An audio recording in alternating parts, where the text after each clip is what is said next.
Bloomberg Audio Studios. Podcasts, radio, news. I don't want it just to be US investors benefiting from investment in UK startups and scale-ups. I want savers here in Britain to be able to benefit from that growth potential that we see at this business and so many others. So that was the Chancellor Rachel Reeves, who wants to make saving great again. But on the eve of her big speech to the City of London, how far is she willing to go to get pension funds backing Britain? Hello, you're listening to Bloomberg UK Politics. I'm Caroline Hepker. And I'm Lizzy Burden. Welcome to the programme. Now, the thing that we lost in that lovely little clip of you speaking to the Chancellor was the crunchy-looking white lab coats that you were both wearing. Why?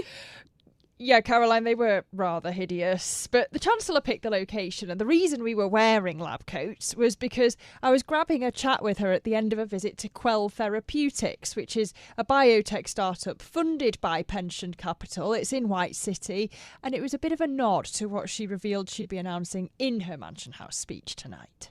Well, I've long believed that we need to reform how the UK pension system works, and I welcomed what the previous government and what Jeremy Hunt did when he was Chancellor to look at the consolidation and the investment choices of pension funds.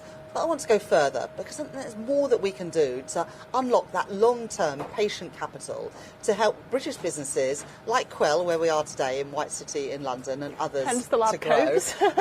and also to help secure investment into infrastructure.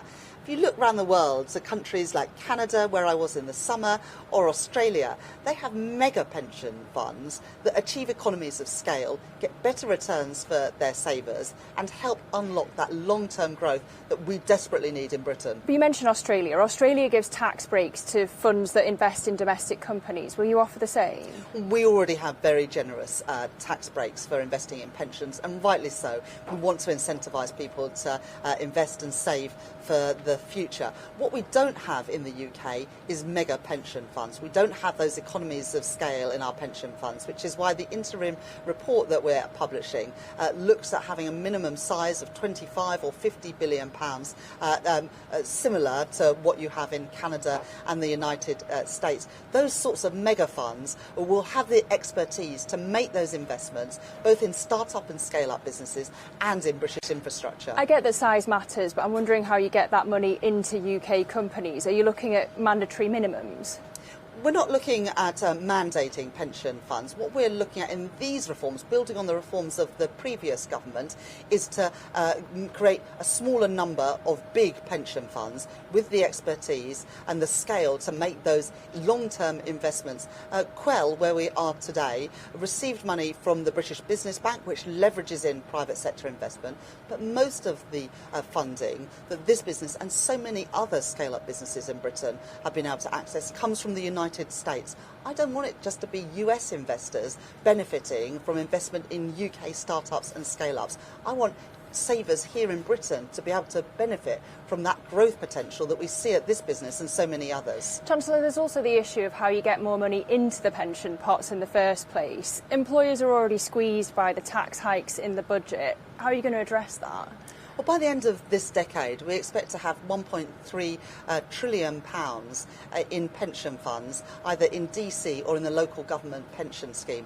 But I don't think anyone believes that money is working well enough, either for savers or indeed for our wider economy. And the reforms that we're bringing in is about ensuring that the money that is invested, the assets under management, work better for the UK economy and work better for savers. I'm just wondering what's different to what Jeremy Hunt did, because he just finished this consultation into consolidating the local government pension scheme. It made these exact points. Do you really need another consultation? The difference between what we're doing and what the previous government did is that we're going to legislate. And the previous government didn't have a pensions bill for around 5 years. We have a slot in the King's speech for a pensions bill in this session of Parliament. We'll be introducing legislation in the spring so that we don't just talk about consolidation in the pension industry. Anyone can do that, but we actually make sure that it happens. That's the difference between this government and the previous government. We're getting on and doing the job. All right, what about the regulators? How are you going to make them prioritise competitiveness? Well, I'll be publishing the remit letters to the regulators tomorrow at the Mansion House speech. Obviously, regulation is incredibly important, both for protecting consumers, but also for protecting our wider economy. But we don't just need to regulate for risk, we also need to regulate for growth. There's huge growth potential in our financial services sector. The secondary objective that we supported in opposition is really important, but we now need to bring that to life and ensure that our regulatory system helps businesses to grow, not just manage risk. So let's get some analysis of these announcements now. We can speak to Bloomberg City Editor Katherine Griffiths, who will actually be at the Mansion House dinner tonight. Katherine, it sounds to me like the idea is to lump these pension pots together, get the economies of scale, drive serious investment, but is it really enough to rely on size to make a difference? Well, size will certainly make some difference, and the government is keen to point to the examples of Canada and Australia and indeed even the US pension funds to show that if you have bigger funds, it does help. You can have more professional management, i.e. you can pay people more money to manage these things, so you get more qualified people in, and you can look at more risky investments because as part of a bigger portfolio you can take a bit more risk. So I think that's sound thinking, but it's only just one part of the answer, of course. There's also this big question about whether you should incentivise pension funds to put some of their money into certain places, and of course this is one slice of the pensions world, the local government schemes. There are other big pots of money out there which are as yet sort of largely untouched by the government. Yeah, so it's about incentivising, but interestingly not making it mandatory for those pension funds to put money into, let's say, a FTSE 100 listed business, for example. Most people seem to agree that's quite a good idea. I was also speaking to the new Lord Mayor of the City of London today, who was in the radio studio this morning. He's going to be standing right next to the Chancellor when you're at Mansion House this evening. He seemed to be quite pleased with the direction of travel. Have a listen to what he had to say about the Chancellor. There is a much more willingness to invest into UK assets now, and it may be that some, I would say, incentives to go ahead and invest into UK assets rather than mandation may be a way forward. What would those look like? Well, I mean, I think that we could look at something I will be talking about later on in the Mansion House banquet today, and that is this idea of cash ISAs. For instance, we're getting all sorts of possibilities in relation to tax breaks. Why are we incentivising people to invest into cash, largely a non-productive asset? Why don't we give higher tax incentives to invest into UK public companies? That might be something that I'll be raising with the Chancellor today. So that was the Lord Mayor of the City of London, Alastair King, speaking to me. So he mentioned the idea of cash ISAs, for example. I did put to him, is this just kind of tinkering around the edges, Katherine? What's your view? I think probably there are lots of different things that are required in order to make a really big difference to the pensions market and the big questions we face, which are both the fact that people need to have greater pension pots going into their older age, and also the fact that the UK, despite having huge amounts of savings, isn't seeing that converted into investment in British companies, both on the stock market and privately held. So it's a huge problem, and one that's consumed several governments before this one. But certainly this government has taken really ideas that have been out there already and is trying to move forward with them. But I think on cash ISAs and the point about incentives is, yes, I think mostly in the city, people think that mandation is just a sort of controversial topic, not one naturally that a Labour government will want to do because it will be very conscious of accusations of being, nanny state-ish. But at the same time, tax incentives of some kind could be very effective. Of course, Rachel Reeves' big problem is she hasn't got any money to give those incentives. I think what's interesting is what happens next, because she's kind of trying the carrot and not yet using the stick. I got a comment from Simon French earlier. He's the chief economist, of course, at Panmure Liberum. And he was saying that the charitable interpretation of what Reeves said is that this is going to be a topic for phase 2 of the pension review in the new year. Do you think that the stick might be coming down the track? Yes, I think it could be coming down the track, but I think we might be frankly talking about years, which sort of makes everyone feel probably a bit depressed, really. But not least, everything is so very complicated. So Rachel Reeves has made a big thing of the fact that she's going to bring in legislation to make the changes she's announced today. I mean, that itself will take quite a long time, and the reorganisation will take time.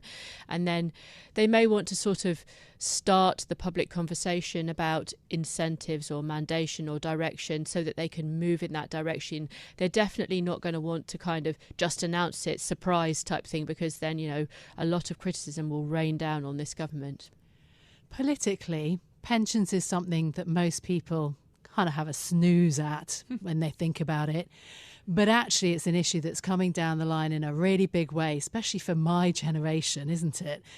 Because we're living longer, and yet the kind of doing away of company pensions and then the bringing in of sort of state mandates, there's a whole lot of pension issues that are going to come to the fore. Do you think it becomes more of a political issue soon? Yeah, I think it becomes a huge social issue. And as you say, people don't want to think about it just in the way they don't really want to think about death. I don't think it makes them particularly comfortable to think about, are they going to have enough money when they're old and as they become more frail? It's not fun. But it's definitely a huge issue. And I think one thing that's completely missing, at least so far as what we know about Rachel Reeves' Mansion House speech, is tackling the kind of biggest challenge, which is getting people to save more money for their old age. So this whole notion of, as it's called, auto-enrolment, the UK introduced it here in 2012, but everyone thinks the 8% level that it currently is just not nearly enough, and it needs to grow higher. And that will be a bigger bill, both for people, individuals, and of course the companies they work for. Katherine, there's one more thing I want to ask you.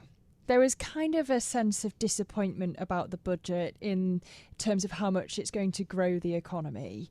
We've been waiting for a big idea, like when the Bank of England was made independent. Could it come tonight in the Mansion House speech? Because they're targeting growth, could we see the remit of the Bank of England changed to include growth? Could that be the big surprise that we hear at Mansion House?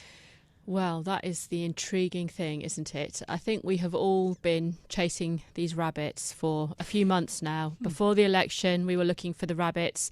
Was the rabbit going to come with the election? Could it come with the budget, we thought to ourselves? And could it indeed come this evening in the Egyptian hall of the Mansion House? I think probably not. I think that if they do want to change the remit of the Bank of England, again, they may want to sort of open up that policy debate and then come to it later. But I may be proved wrong. We could all be feasting on rabbit this evening. Yuck.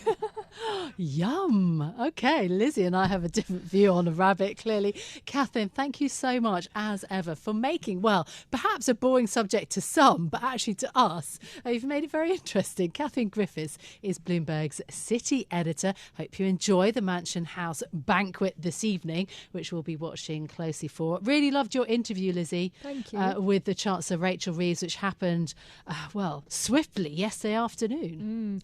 That's it from us for today. If you like the programme, don't forget to subscribe and give it 5 stars so other people can find it on Apple Podcasts, Spotify or wherever you listen. This episode was produced by James Wilcock and our audio engineer was Sean Guastamakia. I'm Caroline Hepker. And I'm Lizzy Burden. We'll be back with more on Monday. This is Bloomberg. Bloomberg UK Politics. Listen weekdays at noon on DAB Digital Radio in London.